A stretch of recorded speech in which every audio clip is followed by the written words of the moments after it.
Welcome to Simplified UPSC by PPP, where we listen, learn, and grow together.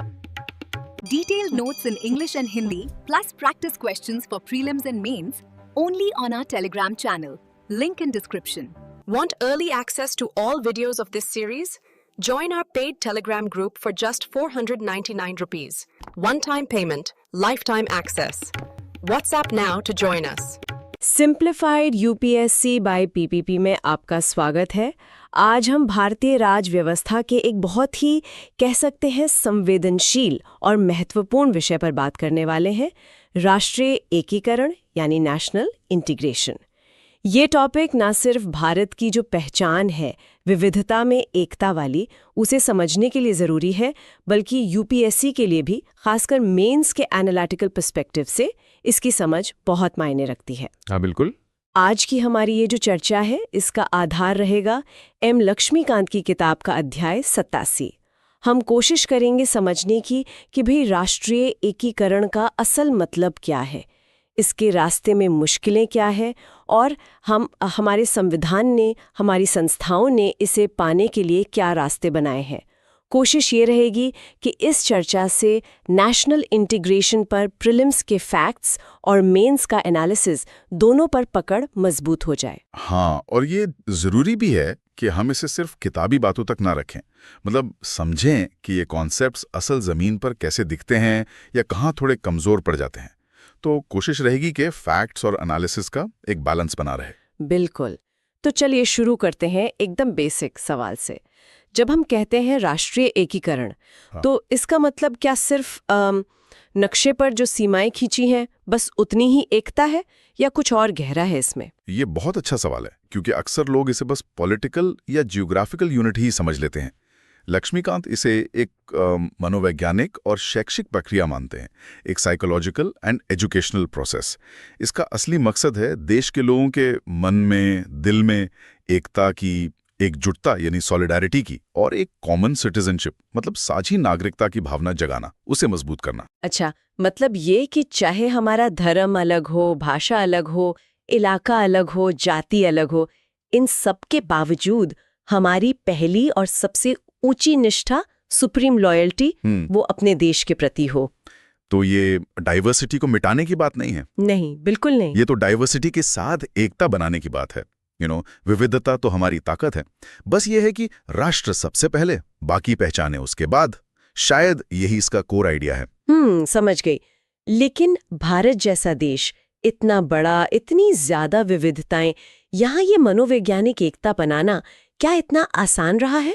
UPSC mains के लिहाज से सोचें तो एक बड़ा सवाल बनता है, वो कौन सी बड़ी बाधाएं हैं, मेजर ऑब्स्टिकल्स, जो भारत में राष्ट्रीय एकीकरण के रास्ते में हमेशा से रही हैं, और ये जो नेशन बिल्डिंग का प्रोसेस है उसे ये कैसे चैलेंज करती आई हैं? हाँ, ये एनालिसिस बहुत जरूरी है मेंस के लिए। शायद सबसे ज्यादा चर्चा में रहने वाली वो है सांप्रदायिकता, मतलब अपने धर्म या धार्मिक समूहों के लिए एक ऐसी कट्टर निष्ठा जो दूसरे समूहों के प्रति शक, नफरत या कम से कम उदासीनता तो पैदा करती ही है। ये हमारे संविधान का जो सेक्युलर ढांचा है उसके बिल्कुल खिलाफ है और समाज को बांटने का काम करती है। बिल्कुल, और इसमें अक्सर राजनीतिक फायदा उठाने के लिए धर्म का इस्तेमाल भी जुड़ा होता है। दूसरी बड़ी बाधा है जातिवाद, मतलब अपनी जाति को ऊंचा मानना और दूसरी जातियों से भेदभाव करना या उनके लिए मन में पूर्वाग्रह रखना।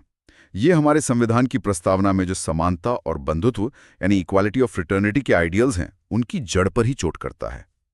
सदियों पुरानी ये दिक्कत आज भी हमारी सामाजिक एकता के लिए एक बहुत बड़ी चुनौती है। सही कहा। तीसरी बाधा है क्षेत्रवाद, रीजनलिज्म। इसमें लोग अपने क्षेत्र, अपने राज्य के हितों को देश के हितों से ऊपर देखने लगते हैं। देखिए, अपने क्षेत्र से लगाव होना तो स्वाभाविक है, पर जब ये इतना बढ़ जाए कि देश की एकता को ही नुकसान पहुंचाने लगे या फिर अलगाववादी सोच को हवा दे, सेसेशनिस्ट टेंडेंसीज, तब ये खतरनाक हो जाता है। बिल्कुल। और चौथी बाधा है भाषावाद, लिंग्विज्म। अपनी भाषा से बहुत ज्यादा प्रेम जो कभी कभी दूसरी भाषाओं के प्रति विरोध या नफरत में बदल जाए।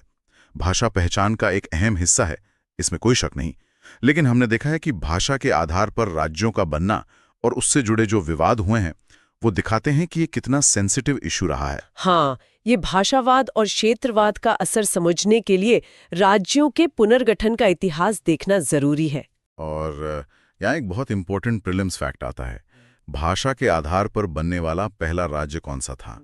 वो था आंध्र प्रदेश। तेलुगु भाषियों के लिए अलग राज्य की मांग थी। पुट्टी श्रीरामुलु जी का आमरण अनशन हुआ, उनकी मृत्यु हुई। उसके बाद 1953 में तत्कालीन मद्रास राज्य से इसे अलग किया गया। अच्छा, तो ये पहला राज्य था। हाँ, और इस घटना के बाद तो जैसे भाषाई राज्यों की मांग की बाढ़ आ गई। तो फिर केंद्र सरकार ने 1953 में जस्टिस फजल अली की अध्यक्षता में राज्य पुनर्गठन आयोग बनाया, स्टेट्स रिऑर्गेनाइजेशन कमीशन। इसके 2 और सदस्य थे, के.एम. पणिक्कर और एच.एन. कुंजरू। इस कमीशन ने 1955 में रिपोर्ट दी और फिर 1956 में आया स्टेट्स रिऑर्गेनाइजेशन एक्ट। इसी के आधार पर भाषा को मुख्य आधार मानकर 14 राज्य और 6 केंद्र शासित प्रदेश बनाए गए।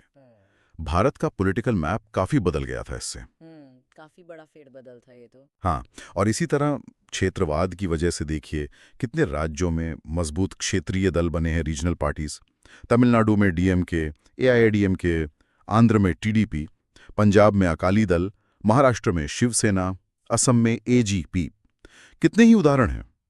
ये पार्टियां अक्सर क्षेत्रीय पहचान, ऑटोनॉमी, हितों के मुद्दे उठाती हैं, जो कई बार नेशनल पर्सपेक्टिव से अलग या टकराव वाला भी लगता है।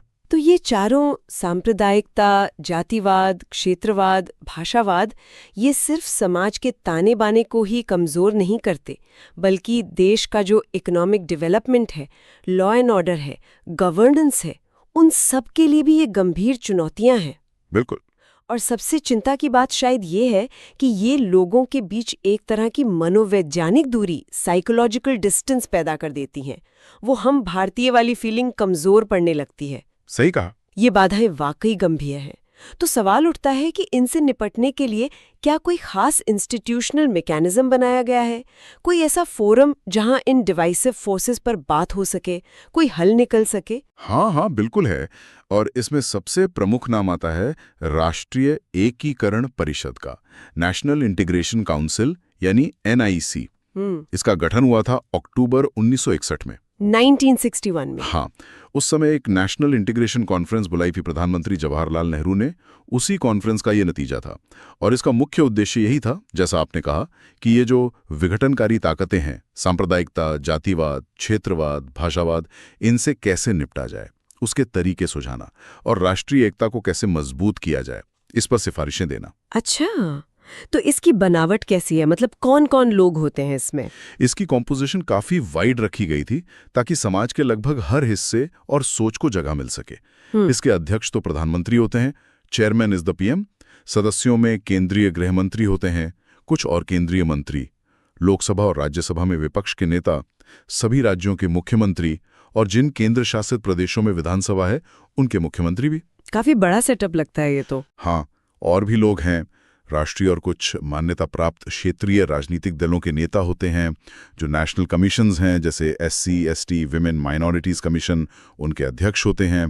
UGC के चेयरमैन, जाने माने पत्रकार, शिक्षाविद, पब्लिक लाइफ की हस्तियां, बिजनेस और इंडस्ट्री के लोग, मजदूर संगठनों की प्रतिनिधि, महिला संगठनों की प्रतिनिधि, मतलब बहुत व्यापक है ये।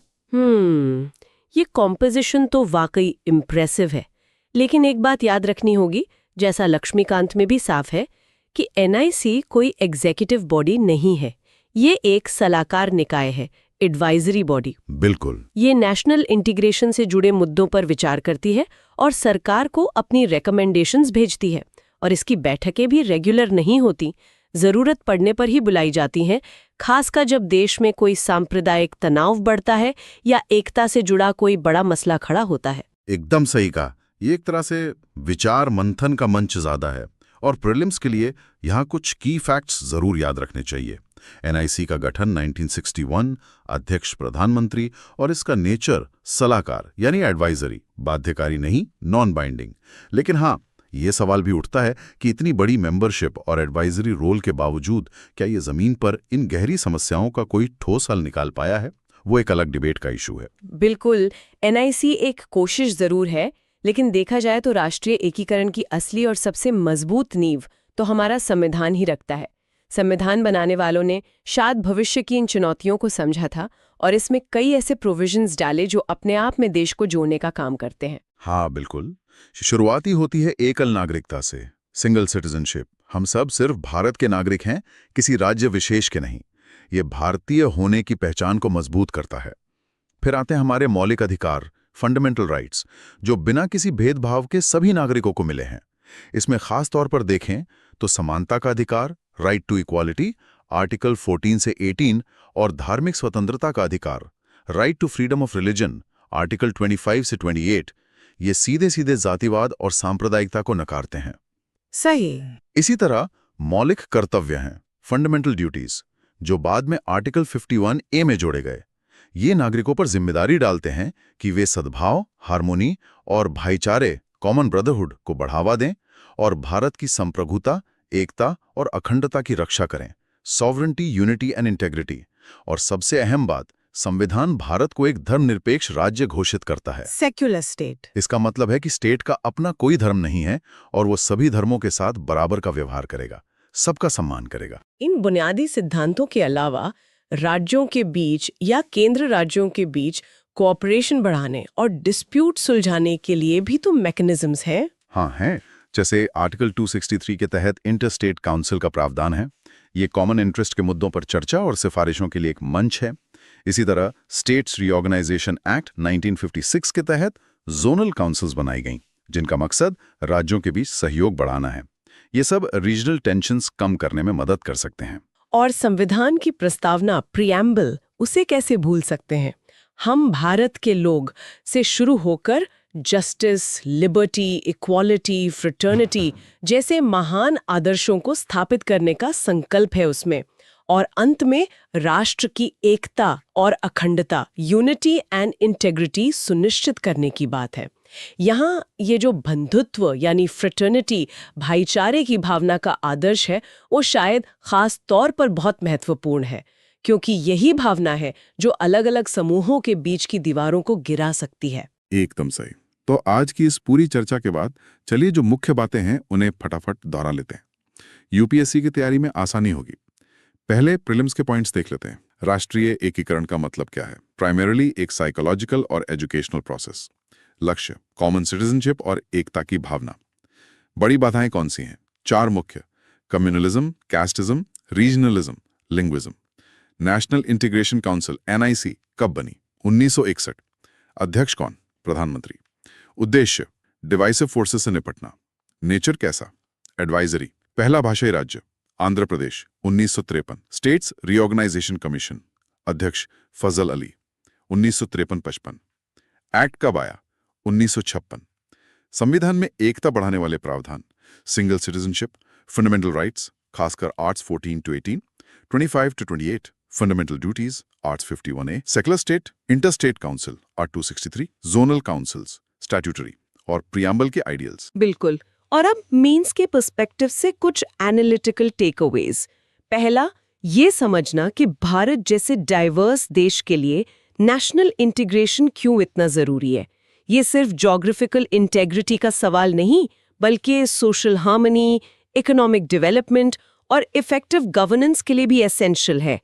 दूसरा, मेंस के आंसर में जो बाधाएं हैं, कम्युनलिज्म, कास्टिज्म, रीजनलिज्म, लिंग्विज्म, सिर्फ उनका नाम लेना काफी नहीं, उनका एनालिसिस करना होगा। वो कैसे कॉन्स्टिट्यूशनल वैल्यूज को हर्ट करती हैं, नेशन बिल्डिंग को कैसे इफेक्ट करती हैं, ये एग्जाम्पल्स के साथ बताना होगा। और तीसरा, नेशनल यूनिटी को प्रमोट करने में संविधान का रोल, अलग-अलग प्रोविजंस के जरिए और NIC जैसे इंस्टीट्यूशंस का कंट्रीब्यूशन, इनका इवैल्यूएशन करना होगा। उनकी सक्सेस क्या रही, लिमिटेशंस क्या है और उन्हें और इफेक्टिव कैसे बनाया जा सकता है, इस पर एक बैलेंस्ड व्यू डेवलप करना होगा। तो हमने देखा कि राष्ट्रीय एकीकरण कोई ऐसी चीज नहीं जो एक बार हासिल हो गई और काम खत्म। ये एक कंटिन्यूअस प्रोसेस है। इसके लिए लगातार कोशिशें और जागरूकता चाहिए। संविधान और संस्थाएं तो एक ढांचा दे सकती हैं, पर असली चैलेंज तो इन बाधाओं को समाज की सोच और व्यवहार से हटाने का है। यूपीएससी एस्पिरेंट के लिए इसका मतलब है कि इन कॉन्सेप्ट्स की गहरी समझ हो, एनालिटिकल डेप्थ हो और उन्हें करंट इवेंट्स और सोशो पॉलिटिकल डिबेट से जोड़कर देखने की एबिलिटी हो। बिल्कुल। और आखिर में एक सवाल छोड़ जाते हैं सोचने के लिए। आज का दौर ग्लोबलाइजेशन का है, डिजिटल रेवोल्यूशन का है। दुनिया छोटी हो रही है, इंफॉर्मेशन बहुत तेजी से फैल रही है, बाहरी इन्फ्लुएंस बढ़ रहे हैं। तो क्या ये नई परिस्थितियां नेशनल इंटीग्रेशन के लिए नई चुनौतियां ला रही हैं, जैसे ऑनलाइन रेडिकलाइजेशन या बाहरी विचारधाराओं का असर? या फिर टेक्नोलॉजी और ये जो बढ़ा हुआ जुड़ाव है, ये लोगों को एक दूसरे के करीब लाकर राष्ट्रीय एकता को और मजबूत करने के नए मौके भी दे रहे हैं? ये वाकई सोचने वाली बात है। सिंप्लीफाइड यूपीएससी बाय पीपीपी में आज के लिए इतना ही। उम्मीद है ये चर्चा आपकी तैयारी में कुछ मदद करेगी। अगली बार फिर मिलेंगे एक नए विषय के साथ। धन्यवाद। Thanks for watching. Follow us on Telegram and Instagram. Don't forget to like, share, and subscribe.